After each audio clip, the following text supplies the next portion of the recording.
Так, друзья, мы в эфире. Мы в эфире. Мы в эфире.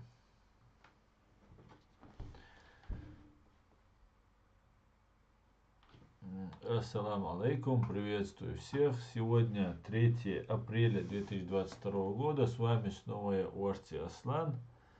Приветствую вас, друзья. Сегодня я снова сделал стрим без предупреждения, как говорится. Сразу же включился. Записывал только что с Гарри Табахом интервью и решил сразу же выйти в эфир и по Марван Ханьёиш Элдизер. Так, Довели, здравствуйте, валейкум ассалам, рад вам. Спасибо, что зашли, спасибо, что не проходите мимо. Так, наш канал продолжает до конца, все время атаковать. При всем при этом подписчики все равно добавляются, несмотря ни на что, но очень сильно скручиваются просмотры и всячески нам пытаются вредить. Через 2 дня буквально в ТикТоке мой канал будет разблокирован. Это, я думаю, самое последнее уже все предупреждение по этому каналу. Поэтому еще одно предупреждение, я там точно буду заблокирован. Это на одном из своих каналов. Поэтому предлагаю подписываться и на другие каналы тоже. Но особо вы там не подписывались после того, как я вам говорил, на втором канале. На вот первом канале, который мой вот-вот забанят, на него вы подписываетесь. Не знаю, с чем это связано. Кто-то видит видео и просто подписывается, потому что на этом канале много интересных видео. Не знаю, но на тот канал, на который я просил подписаться, там подписок, по-моему, практически не было. Ну ничего, забанят, тогда будете искать тогда уже, когда не смогу выходить в эфире. Так, друзья, давайте поговорим, пообсуждаем. Так, Платер Алексей, Арби Идрисов. Ва алейкум ассалам, Алексей, Арби, вас всех приветствую. Так, хотел много чего рассказать, но вот сейчас по ходу буду вам из Фейсбука показывать. Так, Дени, ва алейкум ассалам, Маш. Ой, как раз Марган Ханьёйша. Можем посидеть часик другой пообщаться. Часик другой пообщаться. Первое, что хотел бы сказать, что скорее всего,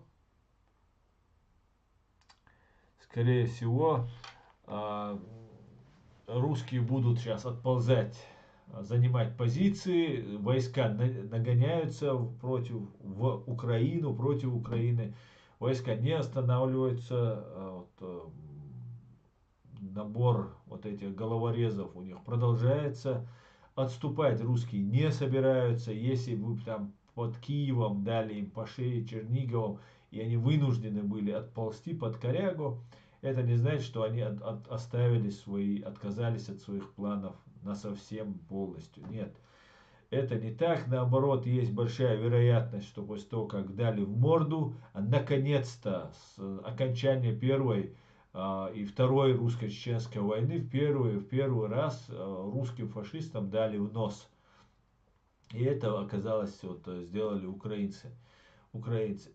И они сейчас отползут немного и начнут с новыми силами гадить. А как я говорил ранее, если им дали в нос, они люди злопамятные, людьми назвать их сложно, вот это бешеные звери, как Путин сам называл тех, кто взрывал дома в Москве 99-м, в Москве Буйнакске, Волгодонске, бешеные звери, они в принципе исходят из того, что нужно еще больше нанести вред. Да, это может быть применение химического оружия, биологического, да, чего угодно, что только они смогут применить безнаказанно. То есть, чтобы на них не подумали, малейшее, подумать там, в любом случае на них подумать, ну, хотя бы была бы малейшая возможность перевести на кого-нибудь стрелки, да, искусственно создать на кого они будут переводить эти стрелки, или это будет уже за много лет подготовленный Рамзан Кадыров и так далее, и так далее. Также, начиная вот этот свой сегодняшний стрим, хотел бы сказать, постоянно кадыровцы, кадыровцы, я слышу, Дон, я говорю, вижу, да, ну, на самом деле, большая часть уничтоженные, это не кадыровцы, большая часть убивающих украинцев, это не кадыровцы, казни задержанных гражданских лиц со связанными руками за спиной, это опять же не кадыровцы, это все делают русские, воюют против вас русская армия, украинцы, не опускайтесь до уровня кадыровцев, вы должны выстоять и победить против русской фашистской армии, которая на протяжении веков вас угнетала, которая устраивала вам голодоморы и разные другие геноциды, и в том числе сейчас. Хотя вам всячески пытаются вот сделать повестку дня из кадыровцев, в прошлую войну 2014 года, да, это та же самая война 2014 года, тоже бурятов там нам пытались впихивать, да, кадыровцев пытались впихивать и так далее. Поэтому не обращайте внимания на эти вещи. Против вас воюет российская армия, русская армия, фашистская армия. И мало ли кто в ней состоит. Да? Эти кадыровцы, они уже не выполняют ту роль, которая была им отведена. Им была отведена роль таких пропагандистов, там, рекламных боевиков, которыми они являются в принципе. Потом нам начали разные там Беллинкеты и другие какие-то там Беллинг-доги нам рассказывать, что это там заградотрядами занимаются. Ну, что-то ужасное звалить на кадыровцев. Это так есть, они каратели, я об этом с первых дней говорю, это самые настоящие каратели, но это вот эти заградотряды, там все остальное, это не ноу-хау какое-то, чеченское, внесенное в русскую армию, это самое настоящее русское, от плоти русской армии, да, вот это ноу-хау, я это наблюдал своими глазами, этому есть огромное количество достоверных документальных подтверждений, и свидетельские подтверждения в том числе. Заградотряды были в русско-чеченскую войну, войны, русско-чеченские войны, были во Вторую мировую войну и так далее, и так далее. Это обычная тактика, метод ведения войны русских фашистов. Ну, не воюют они, не мотивированы, им нужно вот много времени побыть на войне, полгода, когда уже личная мотивация включается у солдат, их их друзей, их товарищей убивают, и вот они уже включаются, ненавидят украинцев, все украинское и так далее. Ну, нам пытаются вот показать Кадырова, если бы победы были бы молниеносные и быстрые, как планирует Путин, то Кадырова бы мы не увидели бы, мы бы не увидели его там, его вот этих в Прада, вот этих женских ботинках Прада, а мы увидели бы Путина, победителя, такого великого русского царя и так далее, и так далее. Но так как понеслись потери, проигрыш, то тогда Путин, как обычно, заползает под корягу и выпускает толстозадого Кадырова Рамзана, которым они пытаются вот всячески прикрыть свое вот поражение.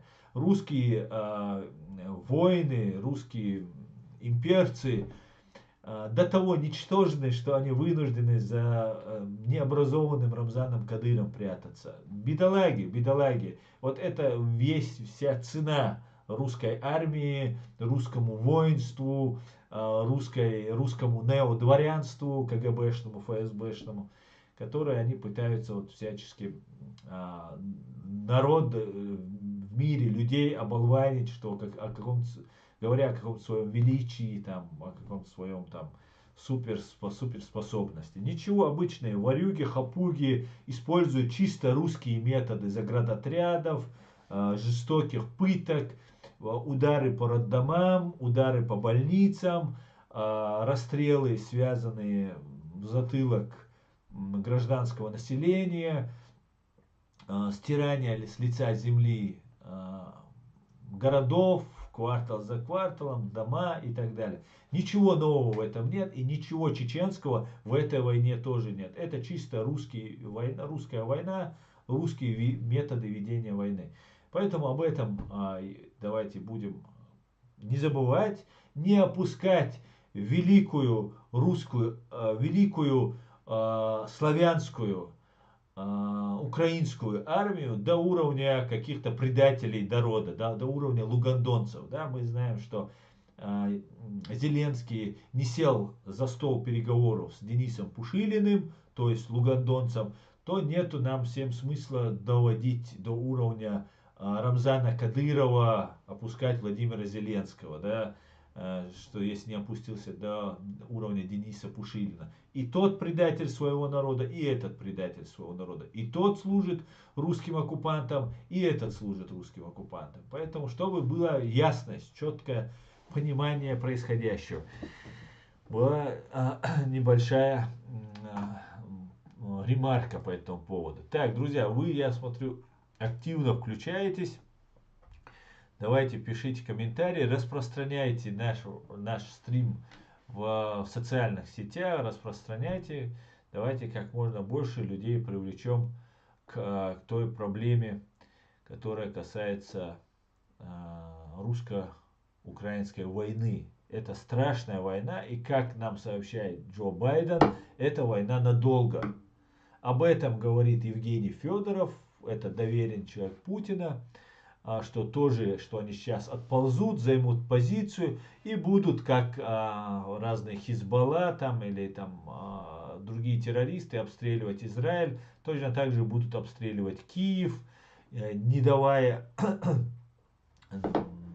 прийти в себя, да, украинскому государству, украинскому народу, обстреливать время от времени там больницы, обстреливать роддома, обстреливать государственные учреждения, чтобы не было никакой нормальной функционирования какой-нибудь обычной работы, чтобы государство не могло полноценно функционировать. Да? И это ужасно. Самое ужасное то, что Алексей Арестович говорит, что вот у нас нет сил преследовать. Вчера вот он, давая отчет Фейкину, очередной 38-й уже отчет оккупанту, стороннику оккупанту, не знаю для чего это делается, он у Арестовича у самого есть очень хорошо раскрученный канал, и не обязательно это должен быть Фейкин, но вот 38-й он говорит, что вот мы не будем преследовать, у нас нет сил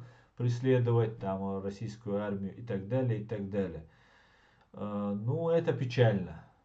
Печально, что так говорится, что это будет затягивание войны, договариваться с русскими не имеет никакого смысла, никакие Минские соглашения и так далее ни к чему не приведут. Нужно только русские фашисты понимают только язык силы. Просто вот, нужно исходить вот из этого постулата и только лишь так действовать. Все остальное это туфта, которую нам будут с разных сторон рассказывать, там, дуть в уши, как говорится, да, что вот с русскими можно договориться, что вот новые придут Фейкины какие-нибудь там, Навальнята придут там, или какие-нибудь Ходорковские мегаворы и заказчики убийств своих оппонентов, и что с ними можно будет зажить и так далее. Абсолютно это не так. Абсолютно.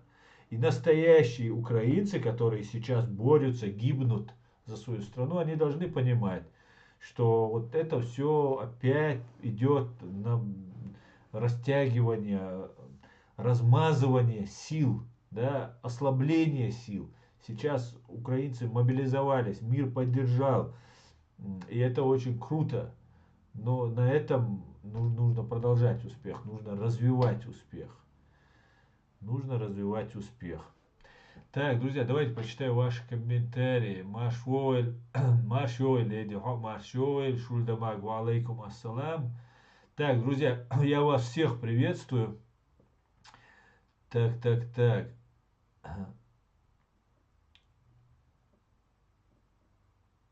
Буча сколыхнула весь мир. да. Елена Кириллов. Поэтому надо нацистско-фашистующую моль уничтожить, отобрать оружие массового поражения. Абсолютно так, абсолютно. Рамзан Дуда, ассаламу алейкум, ассалам. Сними блок с как найти. Он у тебя в блоке, лэрамцу. Ва алейкум ассалам. Нет, я с блока его снимать не буду, так как человек много раз неоднократно замечен искажение фактов и уже откровенно, чисто, не хочу называть, как это делал, кто это делал, начал на меня возводить ложь и напраслину. Хотя это было не в первый раз, но тут откровенно начал рассказывать свою вот эту пропаганду. Поэтому я его возвращать не буду. Поэтому я думаю, там точка уже поставлена, и она давно должна была быть поставлена, просто я держался. Так, к сожалению, как на блога, так. Хундвум, хаац и блоки. А вот ночью, для того, чтобы вы, кто не знает, я скажу, очередной раз он начал распространять ложную информацию о том, что я обижен на Закаева из-за того, что он какого-то там ингушского блогера там дал интервью. Я про Закаева говорил до того, как давал интервью кто-либо. Да, я 1,5 года назад перестал с Ахмедом Закаевым и со всем окружением общаться. После того, как меня пытались завербовать русские агенты российских спецслужб, которых здесь в огромном количестве. Именно поэтому, как найти, начал, как обычно, как Тумсо Абдурахманов и другие агенты российских спецслужб, начал заниматься подменой понятий, ложно носить. Я поэтому заблокировал, потому что у меня не будет этой пропаганды. Понятно, да? Так, кстати говоря, Ахмед Закаев готов был, человек от Ахмеда Закаева, к слову говоря, готов был дать интервью мне. Я отказался, мне не нужно его интервью, понимаете? Это так, для как найти и для других пропагандистов, которые нагло, абсолютно, несмотря на какие-либо факты, зная сам 1,5 года, что я ни с кем после вот этой вербовки, попытки не общаюсь, нагло писать такие вещи. У меня на канале. Я представляю, что на других каналах они пишут. Поэтому, друзья, можно 10 лет внедряться ко мне в доверие, но я вычисляю, я многих вычисляю, если я не произношу каждого имени, если я не препятствую их деятельности, это не значит, что я не делаю выводы. Делаю выводы, иногда не доходят руки, иногда наблюдаю, поэтому мне с этим человеком не по пути. Так.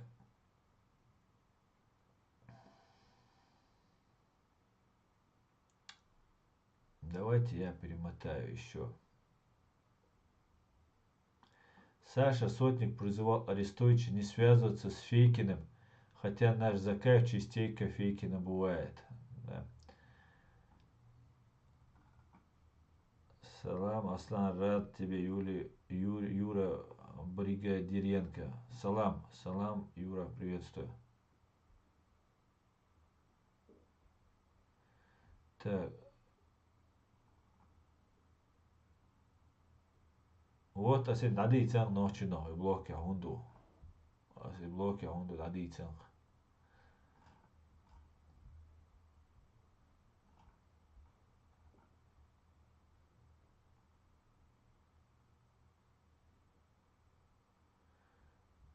Так, лучше не шутить, он профессор академик. Так.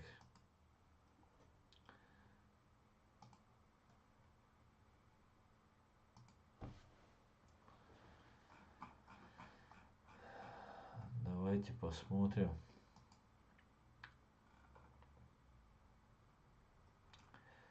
Вы знаете, да, что происходит в Буче, когда говоришь о хороших русских, смотри это, прочти это.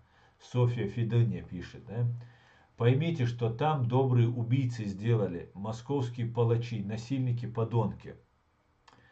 В Буче нашли массовую могилу, где похоронено почти 300 человек. Однако, по данным Reuters, они видели руки и ноги нескольких трупов, которые не были похоронены. Поэтому это была открытая могила. После освобождения на городской улице нашли не менее 20 мирных мужчин, расстрелянных оккупантами во время наделки наручники. Гражданские застрелены во время езды на велосипедах. Некоторые до сих пор держат сумки для покупок. Жителей расстреливали в домах, в автомобилях. Многим стреляли в голову, в глаз. Ирпень. Здесь погибло до 300 мирных граждан и до 50 военнослужащих. Людей расстреляли, погибших раздавили танки. Вражеские войска насильно удерживали людей в подвалах, заставляли раздеваться, держали много дней. Есть факты жестокого обращения с женщинами. По предварительным данным, в Гостомеле после оккупации пережили только 70 человек. Жители погибли прямо возле домов и машин. А сами дома больше месяца сносились дотла. В Ирпене, Буче, Гостомеле эти московские черти неоднократно ставили ловушки, добывали тела погибших, добывали колодцы питьевой водой. Это перевод, в переводе я читаю. В 20 километрах от Киева нашли мертвых мирных жителей. Под одеялом лежали несколько мертвых голых женщин, которых русские варвары пытались сжечь прямо там, на обочине дороги. К большому сожалению, это правда. Это так ведут себя русские фашисты. Я вам сейчас покажу это видео. Я надеюсь, Если вы говорите, чтобы вы понимали, что это такое.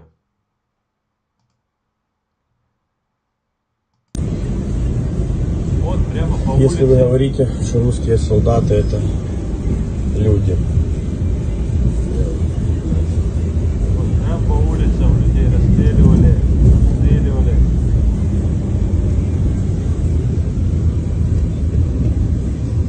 Вот прямо на велосипеде, если вы видели, лежал человек. Просто для вообще разумения того, что происходило тут. Разворачивайся. Так, друзья, это, конечно, очень страшные кадры, которые приходится нам смотреть.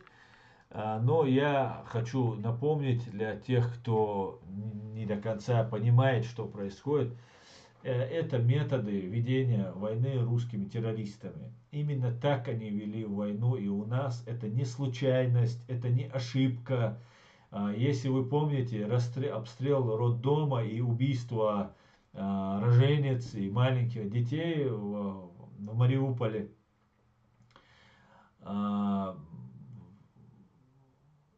министр иностранных дел фашистской России, некий Лавров, фактически признал и сказал: да, мы это делали, так как там находились бойцы Азова.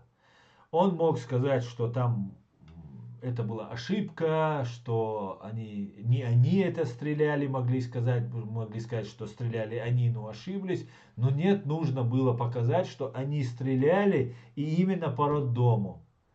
Это чтобы вы понимали, с какими варварами вы имеете. Это для тех украинцев, которые долгое время пребывали обмануты пропагандой, что русские это свои. Из России русские свои имеется в виду. Это вам делается, потому что вас долгое время дурили, и вы верили, когда вам чеченцы об этом говорили, вы не верили, да, там что угодно оправдывали, чеченцы, там мусульмане, террористы, там жить не могут, там если по утрам младенцев не едят, там на обед там парочку там русских не убьют. Вот под этот соус вы долгое время верили. Теперь настало время вам теперь показать истинное лицо русских фашистов. И поэтому Лавров вам не говорит, что это был обстрел ошибочный, что это были вовсе не они. Он говорит: да, это были мы. И мы стреляли, потому что там находился Азов. Ну и что там погибли женщины и дети и так далее. Вот не нужно было там азовцам находить. Может быть, у какого-нибудь реально там у какого-нибудь азовца там жена как раз в это время в больнице находилась, в этой больнице. Но мы знаем, что русские террористы нам всегда рассказывают, что чеченская женщина должна быть убита, потому что она родит террориста, да, или будет кормить террориста заранее, да, заранее убить. Маленького чеченца нужно убить, потому что он вырастет в террориста и будет представлять угрозу русскому фашисту. Вот теперь украинцам нужно понимать, что перед вами открывается, да, и то не все, наверное, даже украинцы в это поверят, начнется опять какая-нибудь там оправдание, да, я, например, по себе могу сказать, это не значит, что украинец там больше там за русских, чем, например, я. Я, например, видел эти военные преступления русских фашистов, и всегда я пытался найти этому оправдание. Я не мог поверить, что на лежащему на асфальте человеку танк наехал специально, вот разбитый, убитый, погибший человек, труп, размазывает его об асфальт, специально проехав его специально. Я думал, ну, может, бой какой-нибудь был, ну, как-то, ну, вынужденно там, не заметил, еще как-то заехал. Нет, это делается специально, чтобы ввести ужас, вот, наезжает. То же самое мы видели в Украине, как это происходило. Никакого боя нет, едет БМП, проезжает мимо машина. Вот эта машина, БМП наезжает на эту машину. Никакого боя, никакого обстрела, никакой угрозы для БМП нет, чтобы он просто взял и наехал. Это акты устрашения, это варварские акты, зверские акты, которые русская армия совершает над теми народами, которых оккупирует. Им нужно, так нужно запугивать. Убиваются целенаправленно, убиваются женщины и дети. Вот некий какой-то там русский террорист был, не помню сейчас его фамилии, которого задержали, он выскочил с ружьем, начал в Волгограде, что ли, начал всех людей подряд херачить. Его задержали, провели, посадили, дали, по-моему, сейчас пожизненный срок. И вот он там рассказывает, что у них поступал приказ целенаправленно убивать чеченских детей. Есть семья Чапаевых, есть, вы знаете, эти распространенные видео. Много других фактов есть, когда они расстреливают просто лежащих 2-3-летних детей, годовалого, грудного ребенка, просто выстрелами в затылок, в висок убивают так детей. Это ужас. Да? Вы должны понять, украинцы, что вы имеете дело с варварами, с животными. Вы должны это понять, что они готовы на все.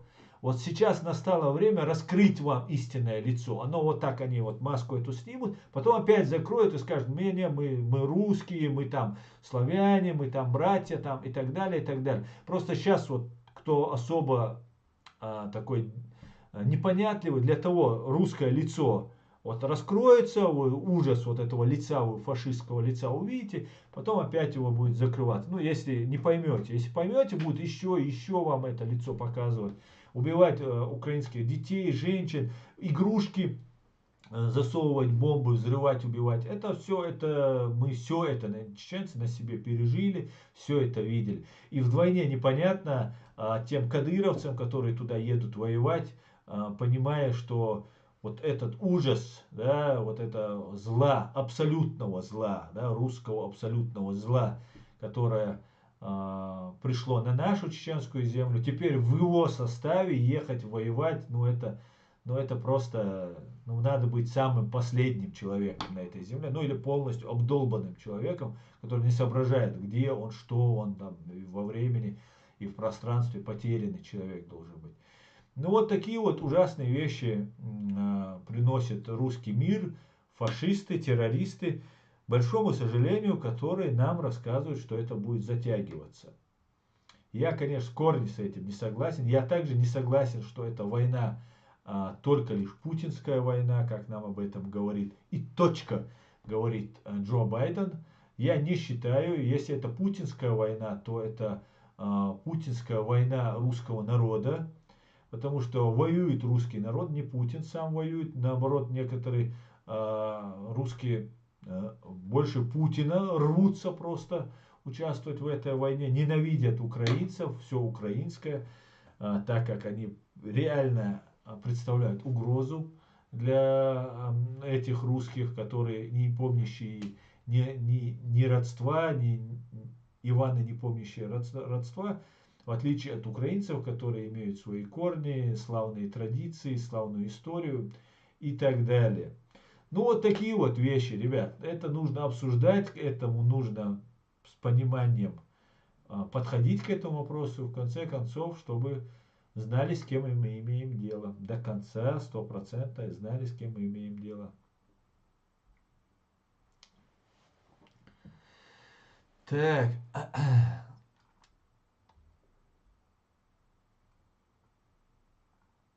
Давайте послушаем, что говорит.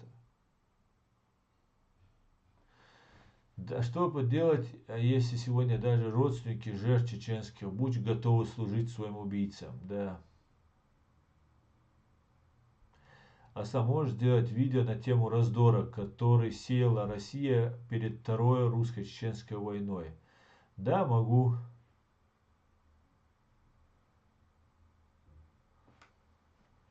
Так.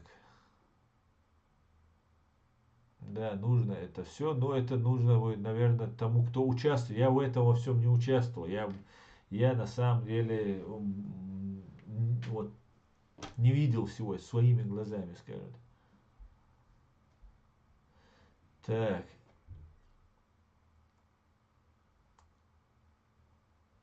Санкции должны быть бессрочными. Пусть учатся траву жрать, да. Так.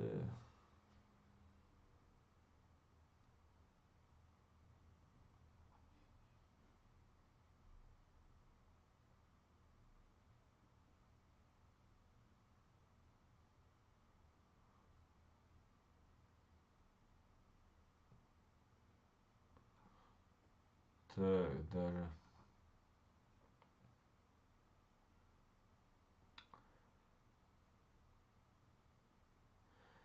По словам мэра Бучи Анатолия Федорука, на улицах города по-прежнему есть машины, в которых находятся целые погибшие семьи. Дети, женщины, бабушки и мужчины. Да.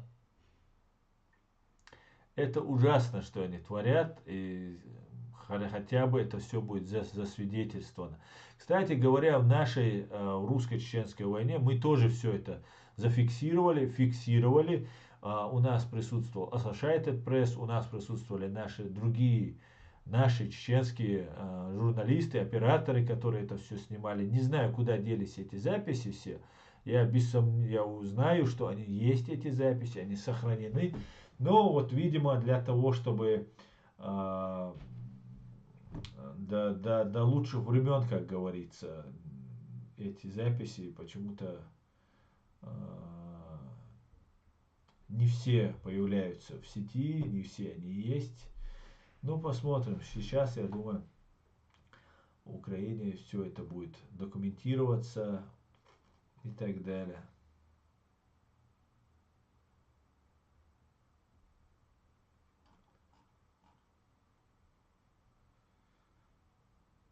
Так. В ряде случаев оккупанты пытались уничтожить следы своих преступлений, поджигая машины и трупы. В репортаже французского телеканала ТВ5 Монд говорится об обезглавленных жителях Ирпеня. Многие тела сильно разложились или поедены собаками. Как мне это знакомо, как русский мир. Вот пришел русский мир. Причем может показаться, это какие-то там людоеды делают, какие там отморозки делают. Например, то, что делалось в Алдах, делал питерский ОМОН, в том числе. Питерский ОМОН, да, вот, вроде бы ОМОН, там он с людьми общается, митинги разгоняет там и так далее, вроде бы права должен знать из Питера, там, цивилизованный и так далее. Нет, это ублюдки, это преступники, убийцы. И нету там отдельных каких-то там сумасшедших и там и более-менее понятливых. И, в рамках закона или не в рамках закона. Они все одинаковые. Они все одинаковые. Да, из них можно редко-редко найти достойного, нормального офицера, не с незапятнанной, там, ну, может быть, не с совестью, но хотя бы там не засвеченным, запятнанным мундиром. Но при всем при этом это самые настоящие фашисты. Ублюдки и фашисты. И войну с ними не нужно тянуть долго, нужно молниеносно прекращать. Пока они сейчас отступают, пока они сейчас перегруппируются. Никогда в своей жизни они не перегруппировывались бы, если бы у них хватало бы сил. Да? Они вынуждены были сейчас отступать. И вы должны это понимать. Вы это должны понимать.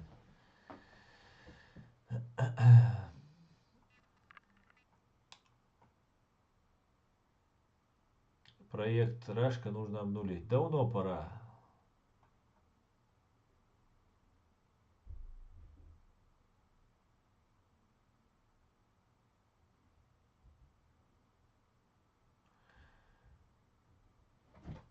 Асан, не оскорбляй животное, насекомые. Да, Шульдамаг, я согласен с тобой. Это,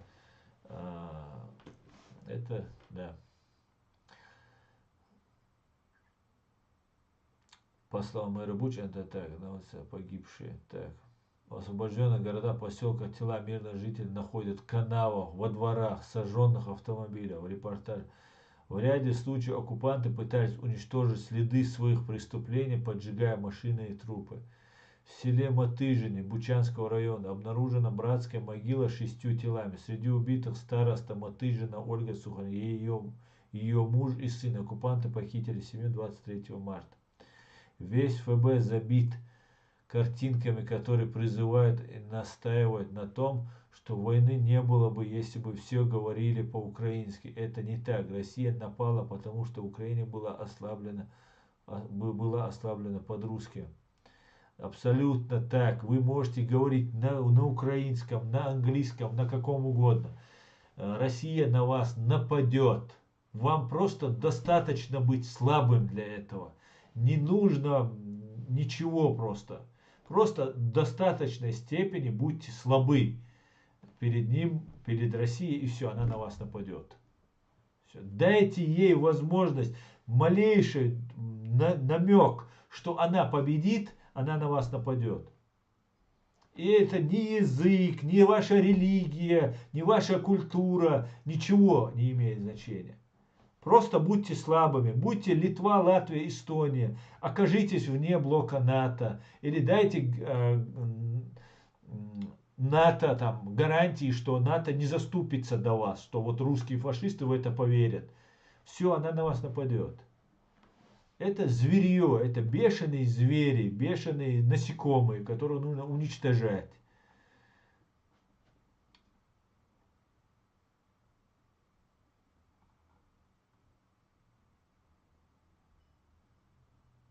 Ассаламу алейкум, Асамарна ждал обал дуэль, Ашумасера, мы победили. Дал Муласа и путь Путина, и путь Ахмад Хаджи Гаретьева. Ва алейкум ассалам, дейрейсхуй Масера дуэль, Марна шхобал, Тан Шола Мардуэль. Дал Масера обал дуэль. Мы еще не победили, если ты имеешь в виду в целом Украину, Россию, вот эти взаимоотношения. Но нужно понимать, что война в Украине, она не закончилась, даже в Украине мы не победили, и в Чечне мы не победили, и Путин, Патрушев, банда ФСБ, они есть, они будут дальше продолжать свою вот эту преступную деятельность. Очень активно будут продолжать. Чем труднее, тем они будут более извращенно, более жестоко применять методы. И вот это массовое убийство людей в Украине, ну, это очень хорошо характеризует, с кем мы имеем дело. Так было всегда, так было в Чеченской республике, так было в других регионах, в Сирии, то, что было, мы прекрасно помним, как они пленного дезертира из Башара Асадовской армии, как они его разбивали кувалдой. Вроде посмотришь, да, обычные русские парни, да, каких мы вот видим. Сейчас они по модному, по американскому, там платок так завяжут, там наколки у них, там татуировочки, там все третье, десятое. А самые настоящие зверье, самые бешеные звери, самые настоящие. Как они разбивали кувалдой человеку руки, ноги, потом как они ему закидывали в штаны ему запал от гранаты, потом как они отрезали ему голову, это мы все, потом как сжигали, руки, ноги отрезав, а руки, ноги отправляются в Россию. И это их трофеи, они их варят. Вы, если помните, у Невзорова на столе стоит черепок, череп, человеческий череп.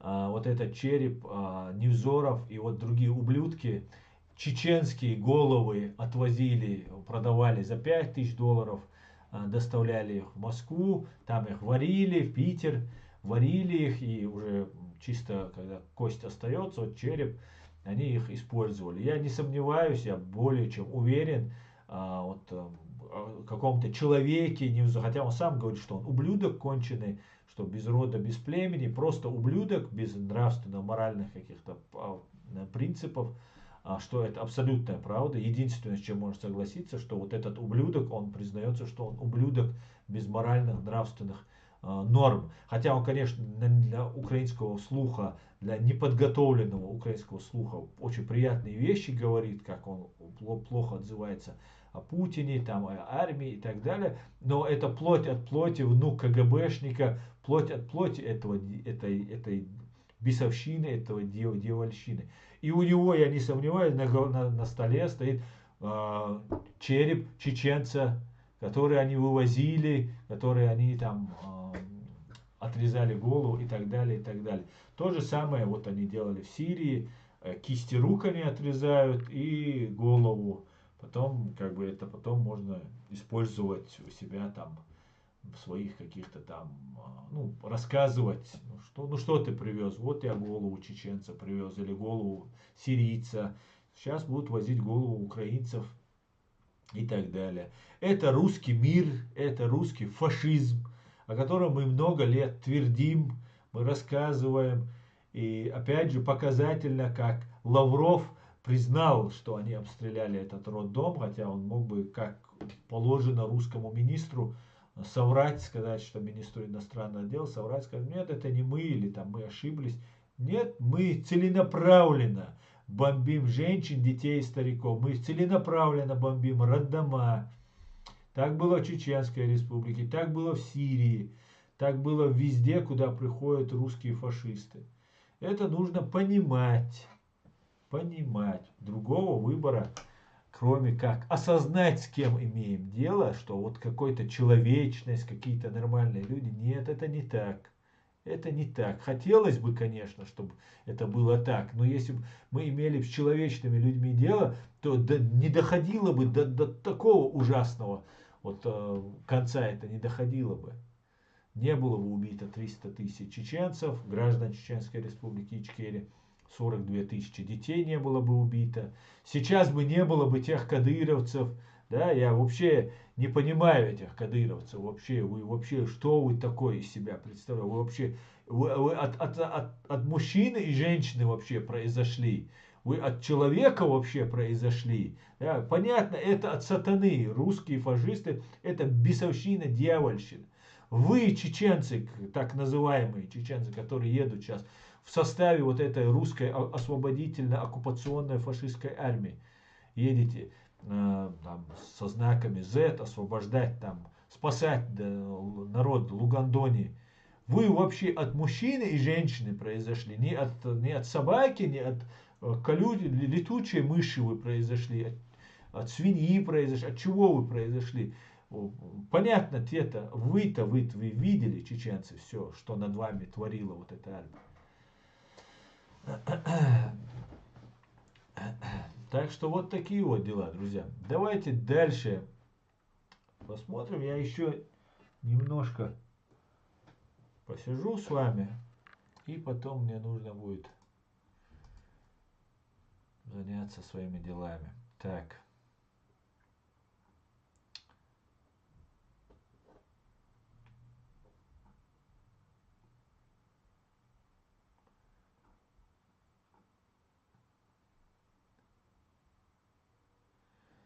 Это русские файловые либералы имеют наглость говорить, что они с украинцами братьями.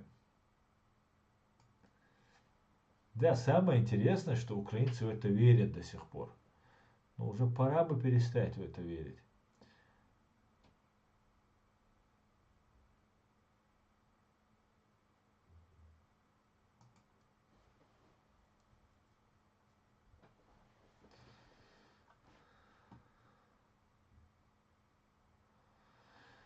Так.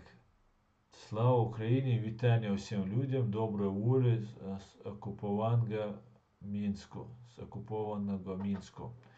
Витаю героям слава, Георгия. Чечня же, да, это дьявол. Когда чувствует проигрыш в себе, дьявол, он уничтожает все на своем пути. И Далмула, они проиграли. Далмула, Далмула. Сегодня кто-нибудь смотрел, как русского либераста в Европе, Аллах дал духовой лачен, Саддаган, там Бирцу. Так, я тебя уважаю, но так, я этого не буду больше обсуждать, друзья, я сам амасун. Теперь я не буду просто идти на поводу. Так, чеченцы, они от проклятой корни были из-за свиней. Так, да, чеченцы, они от проклятой корни вышли дети сатаны. Так, Путин Чечня убивает будущих боевиков. Политолог Алексей Щербаков про убийство чеченских детей. Да, Фриман, именно так они и говорили. Фриман антипутин сообщает, все чеченцы от 10 до 60 лет являются террористами. Генерал Геннадий Трошев. Жены и дети бандитов тоже бандиты. Генерал Владимир Шаманов. В Чечне необходима тактика выжженной земли. А всех чеченцев депортировать. Журналист Сергей Доренко. Так что вот такие лицо русской армии. А вот сбежавший в Америку Чубайс, например, который рассказывал, что возрождение русской армии происходит в Чечне. Враги России все, кто выступает против войны в Чечне. Журналист Александр Невзоров. Вот такие вот дела.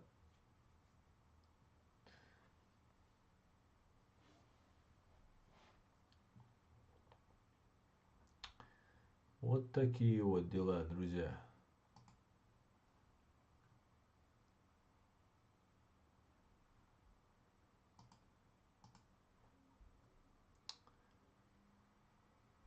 Многие чеченцы не понимают, что они общаются с фейковыми чеченцами.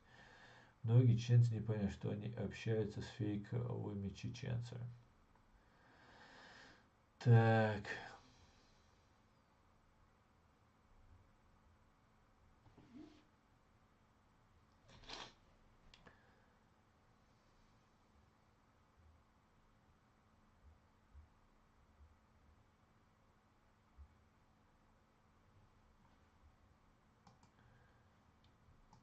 Ужасные вещи, короче, происходят.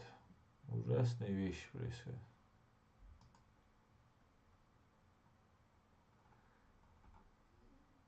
Так.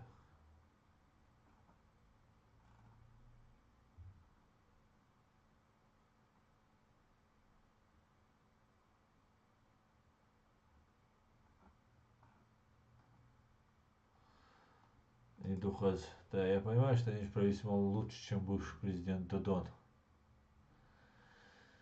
Короче говоря, Молдова не будет присоединяться к санкциям против России.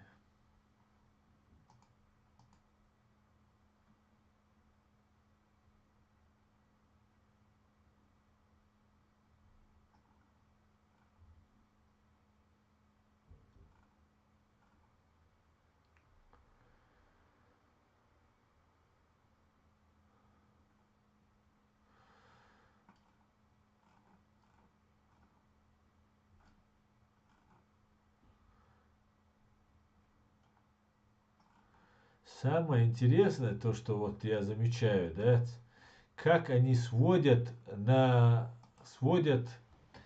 уровень украинской национально-освободительной борьбы, отечественной войны, до уровня кадыровцев, бурятов и так далее. Это невероятно просто.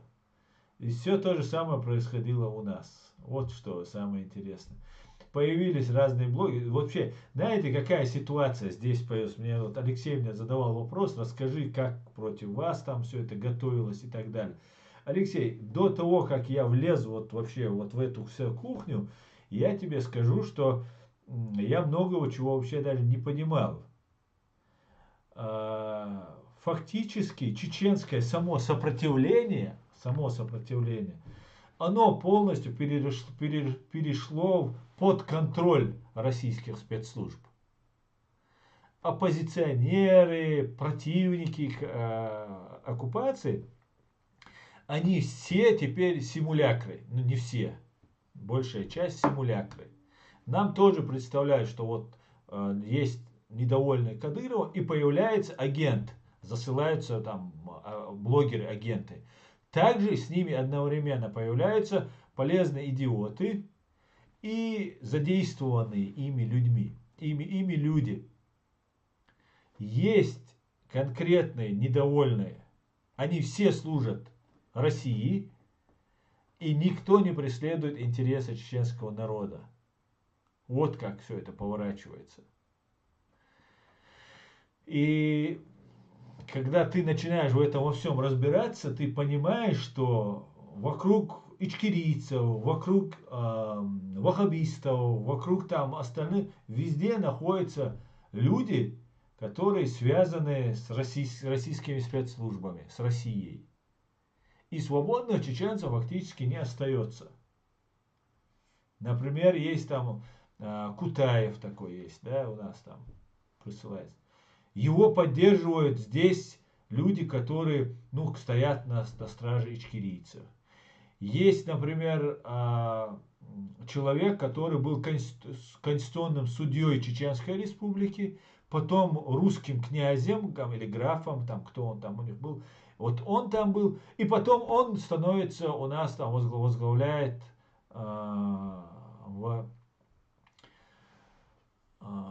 расследование преступлений русских фашистов. Может казаться, на первый взгляд, может казаться, ну это сумасшествие и так далее. Но дело в том, что ведь не только Россия нас сделала частью России и вот запустила эту программу. Вот с этой программой русских согласились тут на Западе. И они уже согласны с тем, что мы являемся. И сейчас им признавать нас независимой Чеченской Республикой Ичкерия, но им это невыгодно. Именно поэтому, например, разные Кавказ Реалии, там, 3-10, нам рассказывают про ужасные тяжелые испытания, которые переносит семья Ингулбаевых. Да, их преследуют, их приносят, но таких семей очень много у нас. Почему о них не говорят? Появляются там люди, которые работали в прослушке, да, и сейчас изображают из себя там религиозных деятелей там, и так далее. Причем, когда ты начинаешь разоблачать их всех, появляются люди, которые являются родственники там, наших первых лиц. По какой-то чуду они оказались за границей. Кто с ними были задержаны, они погибли, а они оказались за границей. И их никто не трогает, их дальше никто не преследует. Но они все начинают вместе объединяться. И вот получается, здесь целые научные диссертации нужно писать по этому. Но главное, самое главное, никто не преследует в этом, во всем этом, интересов чеченского народа. Как, впрочем, и потом не будет преследовать и интересов украинского народа. Будут интересы Запада, будут интересы России. И если России будет больше пинка давать Запад, или Украина, если будет давать пинка больше, то интересы Запада будут больше. Если Россия будет побеждать, то интересы России будут больше. Если же Россия проигрывает, то интересы Запада будут больше. Все, а мы остаемся вот как-то вот ни там, ни сям, ни тут, ни там. И многие с этим согласились, и мы подошли к ситуации, когда у нас нету независимых, объективных таких защитников. Очень все сложно. Очень все сложно. Так. Дождь, Эхо Москвы, Медуза, Навальный, Лайф, Новая газета, Муратов, Навальный, Синдеева, Яшин, Собчак, Милашина, Каляпин, Алексеева, Ганушкин, Шендерович, Ходорковский, Познер и же с ними. Да, абсолютно я Крупер, с тобой согласен. Абсолютно так.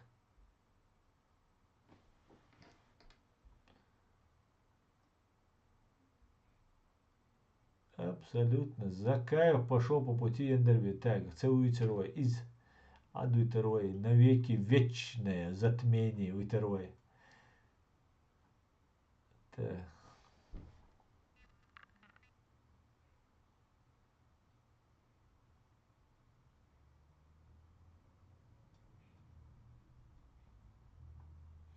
Чтобы так, надо поговорить с ним на русском языке без акцента. От русского языка они владеют, когда слышат язык хозяина.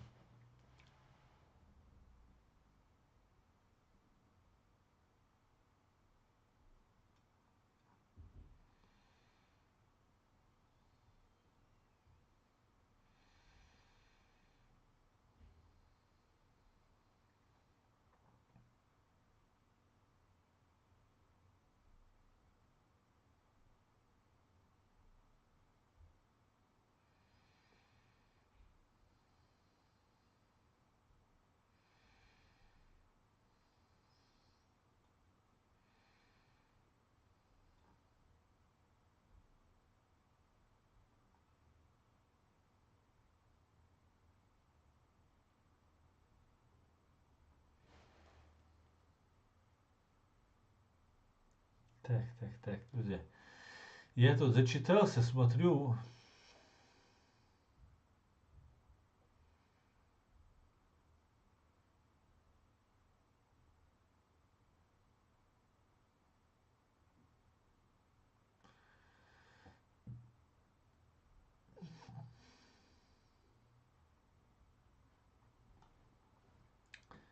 Так, друзья, час мы в эфире.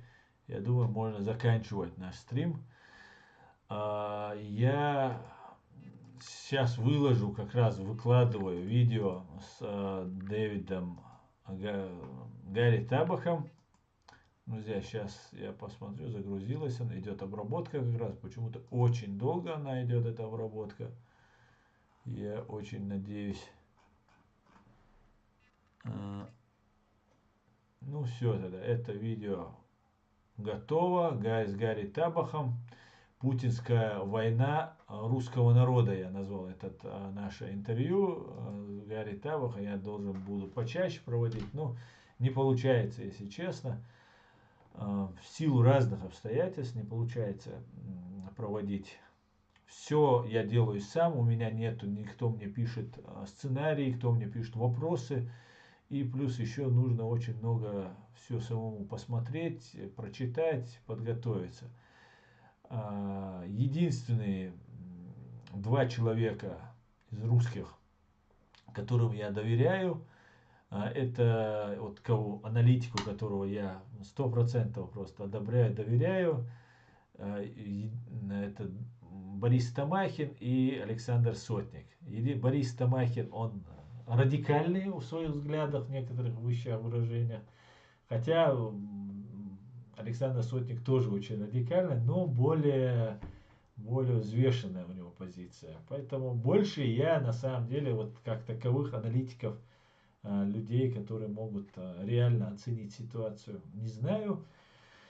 Это я к тому, чтобы нужно кого смотреть и куда двигаться, в каком направлении нам двигаться. Я тогда на этом наш стрим сегодняшний закончу. Видео на канале, на моем канале про